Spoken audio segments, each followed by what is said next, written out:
வணக்கம். இந்த வீடியோவில் நிஃப்டி 50யோட வீக்லி அனாலிசிஸ் வந்து பார்க்கலாம். ஸோ இன்னையோட அக்டோபர் மந்த் வந்து முடியுது. ஸோ அக்டோபர் மந்த் வந்ததுலேருந்து பார்த்தீங்க அப்படின்னா எப்படா முடியும் அப்படிங்கிற மாதிரி வந்து இருந்தது. கிட்டத்தட்ட இதுவே வந்து ஒரு வருஷம் ஓடின்ற மாதிரி இருந்தது. பயங்கரமான லேட்டான ஒரு மந்த்தாக வந்து அக்டோபர் மந்த் வந்து போயிருக்கு. அக்டோபர் மந்த்தை பொறுத்த வரைக்கும் பார்த்தீங்க அப்படின்னா ஓரளவுக்கு நமக்கு வந்து ஒரு புல்லிஷான ஒரு கேண்டல் தான் நமக்கு வந்து பிரிண்ட் ஆகிருக்கு. ஸோ கிட்டத்தட்ட நமக்கு வந்து இந்த மந்த்தா அல்லது வந்து இதுக்கு முன்னாடி மந்தான்னு தெரியல. அப்போ லாஸ்ட் டைமுக்கு ஒரு முன்னாடி வந்து சொல்லும்போது நான் என்ன சொல்லியிருந்தேன் அப்படின்னா, ப்ரைஸ் வந்து இந்த இடத்துல இருந்து மறுபடியும் வந்து கீழே இறங்கும் அப்படிங்கிற மாதிரி சொல்லியிருந்தோம். இந்த கேண்டில்ஸ் எல்லாம் வந்து பிரிண்ட் ஆகாத முன்னாடி. இப்போ நாம் வந்து என்ன சொல்லியிருந்தோம் அப்படின்னா, குறைந்தபட்சம் ஒரு 24,000 அந்த ரேஞ்ச் வரைக்கும் வந்து எதிர்பார்க்கலாம் அப்படிங்கிற மாதிரி நான் வந்து சொல்லியிருந்தேன். ஆனால் அந்த அளவுக்கு வந்து வரலை. எதுக்காக அந்த ரேஞ்ச் வரைக்கும் நான் அதுவும் வந்து எதிர்பார்த்தேன் அப்படின்னா, ஸோ இந்த இந்த லோவில் இருந்து கிட்டத்தட்ட நமக்கு வந்து ஒரு 22,000 ஒரு 25,600 இந்த ரேஞ்ச் வரைக்கும் ஒரு பயங்கரமான ஒரு புல் பேக் மாதிரி வந்து போயிருந்தது இல்லையா. அதுக்கு இன்னொரு ஒரு புல் பேக் அப்படிங்கிற மாதிரி நான் வந்து கெஸ் பண்ணி என்ன சொல்லியிருந்தேன் அப்படின்னா, ஒரு 24,000 வரைக்கும் வந்து வரலாம் அப்படின்னு சொல்லியிருந்தேன். அந்த இடத்துல இருந்து மறுபடியும் நமக்கு வந்து ஒரு அப் ட்ரெண்ட் வரும் அப்படிங்கிற மாதிரி சொல்லியிருந்தோம். ஆனால் அப்படி நடக்கலை. என்ன நடந்திருக்கு அப்படின்னா, ஒரு 24,400 வரைக்கும் வந்து கீழே இறங்கிட்டு அங்கேருந்து ஒரு அப் ட்ரெண்ட் நமக்கு வந்து கிடச்சிருக்கு. அவ்வளோதான். சரி, ஓகே. எனிவே நம்ம சொன்னதுலேருந்து ஒரு 400 பாயிண்ட் அப்படிங்கிறது மிஸ் ஆகிருக்கு. சரி, ஓகே. நெக்ஸ்ட்டு இந்த இடத்துல நமக்கு வந்து என்ன நடந்திருக்கு அப்படின்னா, ஒரு நடந்துக்கிட்டு இருக்குது அப்படின்னா, ஒரு கப் அண்ட் ஹேண்டில் அப்படிங்கிற ஒரு பேட்டர்ன் இந்த இடத்துல நமக்கு வந்து ஃபார்ம் ஆகிருக்கு. அதாவது ஃபார்ம் ஆகிட்டு இருக்கு. இன்னும் நமக்கு வந்து ப்ராப்பரான ஒரு பிரேக் அவுட் அப்படிங்கிறது நமக்கு வந்து கிடைக்கல. இன்கேஸ் இது வந்து ஒரு பிரேக் அவுட் வந்து நடந்துச்சு அப்படின்னா பயங்கரமான ஒரு புல்லிஷ் மூமெண்ட் அப்படிங்கிறது வந்து நிஃப்டி 50ல் உங்களுக்கு வந்து தாராளமாக வந்து கிடைக்கும். ஸோ இதை வந்து நான் ஏற்கனவே வந்து சொல்லியிருக்கேன். அதாவது ப்ரைஸ் இந்த ரேஞ்ச் வரைக்கும் ஒரு 24,000 வரைக்கும் வந்துட்டு மறுபடியும் ப்ரைஸ் இந்த ரேஞ்ச் வந்து ஒரு பிரேக் அவுட் வந்து கிடச்சிது அப்படின்னா இப்படி நடக்கலாம் அப்படின்ட்டு நான் வந்து ஒரு 2-3 மந்த்ஸ்க்கு முன்னாடி நம்ம வீக்லி அனாலிசிஸில் சொல்லியிருக்கோம். ஸோ அந்த ரேஞ்சு கேட்டது மாதிரி தான் வந்து மார்க்கெட் இப்போதைக்கு வந்து மூவ் ஆகிட்டுருக்கு. ஸோ எதனால் வந்து ஒரு பயங்கரமான ஒரு புல்லிஷான ஒரு ரேஞ்ச் நமக்கு வந்து கிடைக்கும் அப்படின்னு பார்த்தீங்க அப்படின்னா, ஸோ இந்த ரேஞ்சு படி நீங்கள் வந்து வச்சுக்கிட்டீங்க அப்படின்னா இந்த ஹேண்டிலோட சைஸ் அப்படிங்கிறது பார்த்தீங்க அப்படின்னா பாருங்கள், கிட்டத்தட்ட நமக்கு வந்து ஒரு 8%. ஸோ 8% அப்படிங்கிற மூவ்மெண்ட் அப்படின்னா எந்த அளவுக்கு வந்து மூவ் ஆகுது பாருங்கள். 8%னாவே நமக்கு வந்து ஒரு 28,000 அப்படிங்கிற ரேஞ்ச் வரைக்குமே வந்து போயிடுச்சு. ஸோ இந்த பிரேக் அவுட், அதாவது இந்த ஹேண்டில் இருக்கு இல்லையா, இந்த ஹேண்டிலை வந்து ஒரு பிரேக் அவுட் கிடச்சி வந்து மேலே போகுது அப்படின்னாலே நமக்கு வந்து 28,000 அப்படிங்கிறது சாலிடாக வந்து போயிடும். நெக்ஸ்ட்டு அடுத்த டார்கெட் அப்படிங்கிறது பார்த்திங்க அப்படின்னா இங்கே இருக்குது. ஸோ இந்த டார்கெட் அப்படிங்கிறது இங்கேருந்து நம்ம வந்து கணக்கு வச்சுக்கலாம். ஸோ இங்கேருந்து நாம் வந்து வச்சோம் அப்படின்னா எங்கே போகுது, கிட்டத்தட்ட 20% அப்படிங்கிறது வந்து இருக்குது. அப்போ 20% அப்படின்னா இங்கேருந்து கணக்கு வைங்க. ஸோ இந்த இடத்துல இருந்து இந்த இடம் வரைக்கும் வந்து ஒரு 20% அப்படிங்கிற மாதிரி வந்து கணக்கு வந்து வச்சுக்கலாம். ஸோ இந்த ரேஞ்ச் வரைக்குமே வந்துருக்கு. அப்போ எங்கே போகுது, கிட்டத்தட்ட நமக்கு வந்து ஒரு 31,700 அப்படிங்கிற ரேஞ்ச் வரைக்குமே வந்து போகுது. ஸோ இதெல்லாம் வந்து எப்போ வந்து ஒரு பிரேக் அவுட் வந்து கிடைக்கிது அப்படின்னா அதுக்குண்டான ஒரு பாசிட்டிவ் நியூஸ் வந்து நமக்கு வந்து கிடைக்கணும். ஸோ ஒரு மந்த்லி டைம் ஃப்ரேமில் ஒரு பிரேக் அவுட் வந்து கிடைக்குது அப்படின்னா ஒரு Himalayan type of positive news வந்து மார்க்கெட்டுக்கு வந்து ஃப்ளோ ஆகணும். ஸோ அது வந்து ரிலேட்டடாக ஸ்டாக் மார்க்கெட்டுக்கு அப்படின்ட்டு ஒரு ரிலேட்டடான ஒரு விஷயமா வந்து இருக்கணும். ஸோ அப்படி இருந்தால் மட்டும்தான் வந்து இந்த பிரேக் அவுட் அப்படிங்கிறது வந்து சாலிடாக நமக்கு வந்து கிடைக்கும்.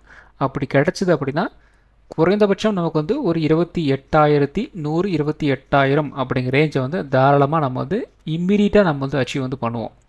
ஏன்னா இந்த இடத்துல வந்து கன்சல்டேஷன் வந்து மட்டும் வந்து பாருங்கள், லாஸ்ட்டாக 2024 9வது மாதத்துலேருந்து இப்போ பார்த்தீங்க அப்படின்னா 2025 11ஆம் மாதமும் 10ஆம் மாதமும் நம்ம வந்து க்ளோஸ் வந்து பண்ணிட்டோம். கிட்டத்தட்ட நமக்கு வந்து 13 மாதம் ஒரு கன்சல்டேஷன் ஃபேஸ்லேயே வந்து மார்க்கெட் வந்து இருந்திருக்கு. மார்க்கெட் வந்து கீழேயும் போகலை, மேலேயும் வந்து வரலை. ஸோ இதை வந்து நம்ம கன்சல்டேஷன் ஃபேஸாகவே நம்ம வந்து கன்சிடர் வந்து பண்ணலாம். அதாவது கிட்டத்தட்ட நமக்கு வந்து ஒரு 1 இயர் மார்க்கெட் வந்து எங்கேயுமே வந்து போகலை, சேம் ஒரே இடத்துல வந்து இருக்குது. அப்போ இந்த கன்சால்டேஷனுக்கு ஒரு பிரேக் அவுட் வந்து கிடச்சிது அப்படின்னா இம்மீடியட்டாக நமக்கு வந்து ஒரு 28,000 அப்படிங்கிறது தாராளமாக அச்சீவபிள் தான். நெக்ஸ்ட்டு அந்த 28,000 வந்து நம்ம வந்து ஒரு பிரேக் அவுட் வந்து கொடுக்குறோம் அப்படின்னா அதுக்கடுத்த லெவல் ஒரு multi level multi month bull run, mad bull run அப்படிங்கிறது வந்து நிஃப்டி 50ல் வந்து தாராளமாக வந்து எதிர்பார்க்கலாம். ஸோ அது பார்த்திங்க அப்படின்னா ஒரு 31,700 32,000 அந்த ரேஞ்ச் வரைக்கும் ஒரு மூவ்மெண்ட் வந்து கொடுக்க போகுது. ஸோ இந்த டார்கெட்ஸ்லாம் பார்த்திங்கன்னா ரொம்ப ரொம்ப மந்த் எடுக்கிற டைம் ஃப்ரேம் வந்து பயங்கரமாக வந்து எடுக்கும். இருந்தாலும் இதுதான் வந்து ரியாலிட்டி. நமக்கு ஒன்ஸ் இந்த பிரேக் அவுட் வந்து கிடச்சிது அப்படின்னா இதெல்லாம் வந்து அச்சீவபிள் தான். ஸோ அடுத்தது பார்த்திங்க அப்படின்னா வீக்லியில் வந்து எடுத்திருக்கோம். இந்த வீக்லியில் பார்த்திங்க அப்படின்னா என்ன நடந்திருக்கு பாருங்கள். அங்கே மந்த்லியில் பார்த்திங்க அப்படின்னா நமக்கு வந்து இந்த மந்த்து அக்டோபர் மந்த்து ஒரு புல்லிஷான ஒரு மந்த்தாக வந்து க்ளோசிங் வந்து கொடுத்துருக்குறாங்க. ஆனால் இந்த இடத்துல பார்த்திங்க அப்படின்னா வீக்லியில் லாஸ்ட் 2 வீக் வந்து மார்க்கெட் எங்கேயுமே வந்து மூவ் ஆகலை இல்லையா. இந்த 2 வீக்கும் பார்த்திங்கன்னா நமக்கு வந்து ஒரு ட்ரெண்ட் ரிவர்சல் கேண்டில் தான் இந்த இடத்துல நமக்கு வந்து பிரிண்ட் ஆகிருக்கு. அதுக்கு முன்னாடி 2 வீக் பார்த்திங்க அப்படின்னா நல்ல ஒரு புல்லிஷ் கேண்டில் வந்து இந்த இடத்துல 2 வீக் வந்து பிரிண்ட் ஆகிருக்கு. ஸோ 2 வீக் புல்லிஷ் பயங்கரமாக இருந்தது, 2 வீக் வந்து கன்சல்டேஷன் வந்து போயிருக்கு. இதில் வந்து இன்னொரு விஷயத்தை நம்ம வந்து பார்க்கணும். இந்த இடம் பார்த்திங்கன்னா நமக்கு வந்து ஒரு ஆல் டைம் ஹை, அந்த ஆல் டைம் ஹை கிட்டே நமக்கு வந்து செல்லிங் வந்து ட்ரிகர் ஆகிருக்கு. சேம் அதே ஏரியாவில் இந்த இடத்துல பார்த்திங்க அப்படின்னா நமக்கு வந்து ஒரு ட்ரெண்ட் ரிவர்சல் கேண்டலும் நமக்கு வந்து பிரிண்ட் ஆகிருக்கு. ஸோ இதுவும் பார்த்திங்க அப்படின்னா ரொம்ப வந்து நோட் பண்ணிக்க வேண்டிய ஒரு லெவலாக வந்து இப்போதைக்கு வந்து இருக்குது. ஸோ ஒரு சிக்னல் நமக்கு வந்து கொடுத்துருக்குறாங்க.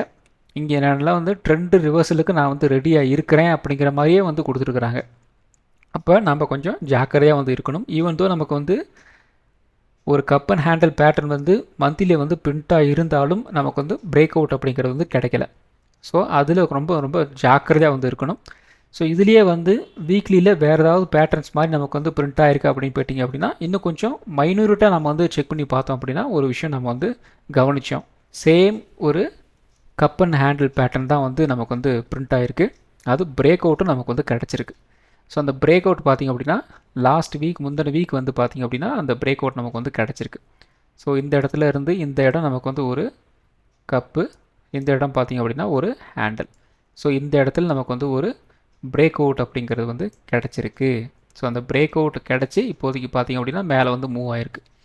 ஸோ கரெக்டாக வந்து பார்த்திங்க அப்படின்னா லாஸ்ட் ஆல் டைம் ஹை அப்படிங்கிறது வந்து இந்த இடத்துல வந்து இருக்குது. அதுக்கிட்ட நமக்கு வந்து ஒரு ரிஜெக்ஷன் கொடுக்குற மாதிரி வந்து ஒரு ரியாக்ஷன் இந்த இடத்துல வந்து கொடுத்துருக்குறாங்க. ஸோ அப்போ என்ன நடக்கலாம், ப்ரைஸ் வந்து இந்த இடத்துல இருந்து இப்போ இந்த இடம் நமக்கு வந்து ஒரு ட்ரெண்ட் ரிவர்சல் மாதிரி நமக்கு வந்து பிரிண்ட் ஆகிருக்கு இல்லையா, அந்த இடத்துல இருந்து கொஞ்சம் கொஞ்சமாக வந்து கீழே வந்து இறங்குறதுக்கு வாய்ப்புகள் இருக்குது. அது எது வரைக்கும் வந்து இறங்கும், இந்த ட்ரெண்ட் லைன் வந்து போயிட்டுருக்கு இல்லையா, அந்த ட்ரெண்ட் லைனை வந்து டச் பண்ணுறதுக்கு வந்து வாய்ப்புகள் இருக்குது. ஸோ அப்போ இந்த இடத்துல ஒரு ட்ரெண்ட் ரிவர்சல் கேண்டில் இந்த இடத்துல நமக்கு வந்து ஒரு புல்லிஷ் கேண்டிலோ ஒரு ட்ரெண்ட் ரிவர்சல் கேண்டிலோ நமக்கு வந்து இந்த இடத்துல வந்து பிரிண்ட் ஆகும்போது ப்ரைஸ் வந்து அப் ட்ரெண்டுக்கு வந்து ரெடி ஆகிரும். அப்போ நம்ம எதிர்பார்த்த மாதிரியே உங்களுக்கு மந்த்லியில் ஒரு சின்னதாக வந்து கீழே இறக்குற மாதிரி இறக்கிட்டு ஒரு அப் ட்ரெண்ட் வந்து கிடைக்க ஆரம்பிச்சிடும். அப்போ இந்த இடத்துலேருந்து மூவ் ஆக ஆரம்பிச்சது அப்படின்னா அடுத்தது நமக்கு வந்து இந்த ரேஞ்ச் இருக்கும். ஒரு ஆல் டைம் ஹை கிட்டே இருந்து இந்த பக்கம் பார்த்திங்க அப்படின்னா இந்த ரேஞ்ச் இருக்குது இல்லையா, இந்த ஆல் டைம் ஹை ஒரு 26,280 இங்கே பார்த்திங்க அப்படின்னா இப்போ இந்த வீக்கில் இருக்கிற அந்த ஹை. ஸோ இந்த லெவலை வந்து உடைக்கணும். ஸோ இந்த லெவல் வரைக்கும் வந்து கீழே இறங்கிட்டு இதை வந்து இப்படி உடச்சிட்டு இப்படி ஒரு ரீடெஸ்ட் எடுத்துகிட்டு இப்படி மூவ் ஆக ஆரம்பிச்சிது அப்படின்னா அவ்வளோதான், ஒரு மல்டி லெவல் புல் ரன் அப்படிங்கிறது வந்து நிஃப்டி 50ல் நமக்கு வந்து கிடைக்கிறதுக்கு வந்து வாய்ப்புகள் இருக்குது. ஸோ அடுத்தது பார்த்திங்க அப்படின்னா டெய்லி டைம் ஃப்ரேம் வந்து எடுத்திருக்கோம். இந்த டெய்லி டைம் ஃப்ரேம்லேயும் பார்த்திங்க அப்படின்னா நிஃப்டி 50 ஒரு நியர்பை ஒரு சப்போர்ட் கிட்ட வந்து க்ளோசிங் வந்து கொடுத்துருக்குறாங்க. ஸோ இந்த இடத்துல பார்த்திங்க அப்படின்னா ஃபஸ்ட்டு ஒரு சப்போர்ட் வந்து ஸ்டார்ட் ஆகுது. ரெண்டாவது வந்து இந்த இடத்துல வந்து நமக்கு வந்து ஒரு டச் வந்து எடுத்துருக்குறாங்க. மூணாவது இந்த இடத்துல பார்த்திங்க அப்படின்னா நமக்கு வந்து ஒரு சப்போர்ட் கிட்ட வந்து க்ளோசிங் வந்து கொடுத்துருக்குறாங்க. ஒரு சப்போர்ட் வந்து எடுக்கலை, க்ளோசிங் வந்து கொடுத்துருக்குறாங்க. ஸோ அப்போ இந்த இடத்துல க்ளோசிங் வந்து எப்படி நடக்க போகுது அப்படின்னு நாம் வந்து பார்க்கணும். அப்போ நெக்ஸ்ட் வீக் அப்படிங்கிறது ரொம்ப ரொம்ப ஒரு இம்பார்ட்டண்ட்டான ஒரு வீக்காக வந்து அமையறதுக்கு வந்து வாய்ப்புகள் இருக்குது. ஸோ இந்த இடத்துல வந்து நெக்ஸ்ட் வீக் பயங்கரமான ஒரு நெகட்டிவாக வந்து போயிடுச்சு அப்படின்னா மார்க்கெட் நல்லா வந்து கீழே இறங்கும் ஸ்டீஃபாக. கிட்டத்தட்ட நமக்கு வந்து ஒரு 25,400 வரைக்கும் தாராளமாக வந்து எதிர்பார்க்கலாம். ஏன்னா இந்த இடத்துல நெக்ஸ்ட்டு ஒரு ஸ்ட்ராங்கான ஒரு சப்போர்ட் அப்படிங்கிறது வந்து இந்த இடத்துல இருக்குது. அப்போ இந்த ட்ரெண்ட் லைனில் வந்து உடச்சிட்டாங்க அப்படின்னா இந்த ரேஞ்ச் வரைக்கும் வந்து மூவ் ஆகிறதுக்கு வந்து வாய்ப்புகள் இருக்குது. இது வந்து டெய்லி டைம் ஃப்ரேமில் இந்த ட்ரெண்ட் லைன் வந்து இருக்குது இல்லையா, அதை பேஸ் பண்ணி நான் வந்து சொல்லிகிட்ருக்கேன். சேம் ஒரு சப்போர்ட் அண்ட் ரெசிஸ்டன்ஸ் லெவலில் நம்ம வந்து எடுத்தோம் அப்படின்னாலும் சேம் அந்த லெவல் தான் நமக்கு வந்து வருது. நம்ம ஏற்கனவே சொன்னது தான். இந்த இடத்துல பார்த்திங்க அப்படின்னா இந்த 26,100லேருந்து ஒரு 6,650 இந்த ரேஞ்ச் நமக்கு வந்து ஒரு ஸ்ட்ராங்கான ஒரு சப்போர்ட் ரெசிஸ்டன்ஸாக வந்து டெய்லி டைம் ஃப்ரேமில் வந்து இருக்குது. ஸோ இந்த 26,650 வந்து உடச்சாங்க அப்படின்னா நெக்ஸ்ட்டு ஒரு 24,450, ஒரு 24,400. ஸோ இந்த 25,650 வந்து உடச்சாங்க அப்படின்னா ஒரு 25,450, ஒரு 25,400 இந்த ரேஞ்ச் வரைக்கும் வந்து ஒரு டவுன் சைடு வந்து ஓப்பன் ஆகிறதுக்கு வந்து வாய்ப்புகள் இருக்குது. இன்கேஸ் இந்த 26,100 வந்து உடச்சாங்க அப்படின்னா 26,270 அப்படிங்கிற ரேஞ்ச் வரைக்கும் வந்து மூவ் ஆகும். ஆனால் ப்ரைஸ் வந்து ஒரு அப் ட்ரெண்ட் வந்து போகணும் அப்படின்னா 100-150 பாயிண்ட் வந்து உடச்சிட்டு வந்து மேலே போகணும். அதே மாதிரி இந்த லெவலில் வந்து கீழே உடச்சிட்டு வரணும் அப்படின்னாலும் ஒரு 100-150 பாயிண்ட் வந்து உடச்சிட்டு வந்து கீழே வரணும். ஸோ ரெண்டுமே வந்து ரொம்ப ஸ்ட்ராங்கான ஒரு சப்போர்ட் அண்ட் ரெசிஸ்டன்ஸ் அல்லது வந்து ஒரு டிமாண்ட் அண்ட் டிஸ்ட்ரிபியூஷன் ஜோனாக வந்து ஆக்ட் ஆகிட்டு இருக்கு டெய்லி டைம் ஃப்ரேமில். ஸோ அடுத்தது பார்த்திங்க அப்படின்னா 1 ஹவர் டைம் ஃப்ரேம் வந்து எடுத்திருக்கோம். ஸோ இந்த 1 ஹவர் டைம் ஃப்ரேம்லேயும் நீங்கள் அதே அந்த 1 டே டைம் ஃப்ரேமில் நம்ம வந்து ஒரு ட்ரெண்ட் லைன் வந்து போட்டோம் இல்லையா, அந்த ட்ரெண்ட் லைனை அப்படியே வந்து 1 ஹவருக்கும் நீங்கள் வந்து போட்டிங்க அப்படின்னா இந்த இடத்துல உங்களுக்கு வந்து ஃபஸ்ட்டு ஒரு சப்போர்ட்டு, இந்த இடத்துல வந்து ஃபஸ்ட்டு சப்போர்ட் எடுத்திருக்கு, ரெண்டாவது சப்போர்ட் வந்து இந்த இடத்துல வந்து எடுத்திருக்கு, தேர்டு வந்து நியர்பை சப்போர்ட் கிட்ட வந்து இந்த இடத்துல வந்து இருக்குது. ஆனால் இன்னும் அந்த சப்போர்ட்டுக்கு வந்து டச் வந்து பண்ணலை. ஸோ அப்போ நெக்ஸ்ட் வீக் வந்து என்ன நடக்கிறதுக்கு வந்து வாய்ப்புகள் இருக்குது அப்படின்னா, இன்கேஸ் நமக்கு வந்து இந்த ட்ரெண்ட் லைனை வந்து கட் பண்ணலை அப்படின்னா கொஞ்சம் கீழே இறங்கிட்டு இந்த இடத்துல ஒரு சப்போர்ட் எடுத்துகிட்டு இப்படி வந்து மூவ் ஆக ஆரம்பிக்கும். ஏற்கனவே நம்ம இந்த இன்ட்ராடே அனாலிசிஸ் வீடியோவில் சொன்னோம் இல்லையா, ஒரு புல் பேக் வந்து இப்படி வந்து கிடைக்கலாம் அப்படின்னு நம்ம வந்து சொன்னோம் இல்லையா, ஒரு பிரேக் டவுனுக்கு ஒரு புல் பேக் வந்து கிடைச்சிது அப்படின்னா இப்படி வந்து மூவ் ஆகும். இந்த இடத்துல நமக்கு வந்து ஒரு பிரேக் அவுட் வந்து கிடைக்கல அப்படின்னா மறுபடியும் வந்து இப்படி வந்து கீழே இறங்க ஆரம்பிக்கும், மறுபடியும் இப்படி வந்து மேலே போகும், மறுபடியும் இப்படி வந்து கீழே இறங்கும். ஸோ இந்த இடத்துல ஒரு கன்சல்டேஷன் அப்படிங்கிறது வந்து நடக்கிறதுக்கு வந்து வாய்ப்புகள் இருக்குது. அன்லஸ் இந்த ரெசன்ஸை பிரேக் அவுட் வந்து கொடுக்கல அப்படின்னா, அதே மாதிரி இந்த சப்போர்ட்டை பிரேக் டவுன் வந்து கொடுக்க முடியல அப்படின்னா கன்சல்டேஷன் தான் வந்து நெக்ஸ்ட் வீக் வந்து இருக்கிறதுக்கு வாய்ப்புகள் அதிகமாகவே வந்து இருக்குது. ஸோ அண்ட் ஃபைனலி எதுவாக இருந்தாலும் ஏற்கனவே வந்து சொன்னது தான் நம்ம இன்ட்ராடே அனாலிசிஸ் வீடியோ நம்ம வந்து தொடர்ந்து வந்து சொல்லிகிட்ருக்கோம். நமக்கு ஒரு மூவ் வந்து கிடைக்கணும் அப்படின்னா 26,100லேருந்து 26,300 இந்த ரேஞ்சை வந்து பிரேக் அவுட் வந்து கொடுத்தே ஆகணும். அப்சைடு வந்து மார்க்கெட் வந்து மூவ் ஆகணும் அப்படின்னா.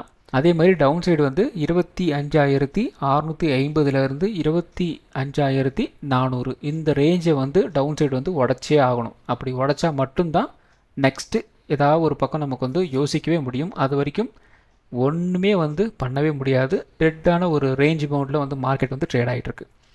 அப்போ இந்த வீக் வந்து பொறுத்த வரைக்கும் ஸோ ஒரு ஆப்டிமலாக நம்ம வந்து எடுத்துக்கலாம். ரொம்ப அதிகப்படியாக நம்ம வந்து ஒரு டார்கெட்ஸ்க்கு வந்து பெருசாக வந்து எதிர்பார்க்க வேண்டாம். அப்போ டவுன் சைடு நம்ம வந்து என்ன எதிர்பார்க்கலாம் அப்படின்னா ஒரு 25,400 வரைக்கும் நம்ம வந்து எதிர்பார்க்கலாம். அது எப்போ அப்படின்னா இந்த 25,650 வந்து உடைக்கும் போது இந்த ரேஞ்ச் வரைக்கும் நாம் வந்து எதிர்பார்க்கலாம். அதே மாதிரி அப் ட்ரெண்டு குறைந்தபட்சம் நமக்கு வந்து ஒரு 26,100லேருந்து ஒரு 26, ஸோ 26,300 இந்த ரேஞ்சு கூட நாம் வந்து எடுத்துக்கலாம். அந்த 26,300 வந்து உடைக்கணும் அப்படின்னா முதல்ல நமக்கு வந்து 26,100 வந்து நமக்கு வந்து ஃபஸ்ட்டு வந்து உடைக்கணும். அப்படி உடைச்சா மட்டும்தான் மறுபடியும் ஒரு ஆல் டைம் ஹையாக நம்ம வந்து ரீவிசிட் வந்து பண்ண முடியும். ஸோ இந்த வீடியோ ஒரு எஜுகேஷன் பர்பஸ் வீடியோ மட்டும்தான். பை பண்ணுறதுக்கோ செல் பண்ணுறதுக்கோ ரெக்கமெண்டேஷன் வீடியோ கிடையாது. இந்த வீடியோ பிடிச்சிருக்கும் லைக் பண்ணுங்கள், உங்கள் ஃப்ரெண்ட்ஸுக்கும் வந்து ஷேர் பண்ணுங்கள். மற்றும் ஒரு வீடியோவில் சந்திக்கலாம். நன்றி, வணக்கம்.